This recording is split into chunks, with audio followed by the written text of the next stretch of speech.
ya wo ngumasua ni mu na na BECE candidates no so hwe ni nyina won de aba na wieye Arabic fo senior objective no na wo mu di wieye na emu no wa ye kempanifo a kire se ni nyina mu no eye twitwitwi kakra bi wo mu die nanso we ka kase ani dia na ye ni amugi examination center ho Arabic paper no bi ekoso wo ho a Adom kase etwose ejina sisi eha eye ni amugi yenwe won sha ase wa ha yenwe no so ewie wa ha nde Wednesday ukuda WAEC nsohwe BECE a wo sha ase ni nara no oza ba ewie na se eba center ha impa bienum 5 candidate na wotena ase a wotwro Arabic paper na nde WAEC share de Ghana ina ona wo ye dame paper no wo ina wanye no wo ye a maframa no benum no wo ye dame paper we ewie yenwe nzi nkomo ne yanhwe mre wo hu exams questions no.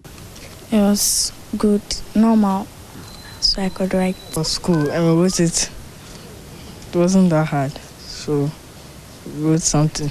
On which you know, exams coordinator or Kolekulote municipality, so the 2 years there, such a paper is 1 to 3 years. The BBA call Bokoa, when ya Basabasabia or her. Who presented 5 candidates in all. From last week, Wednesday, to and then Wednesday.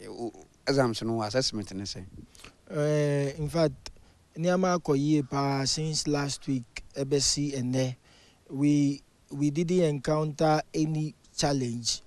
Even the police were also here with us, and everything was very calm.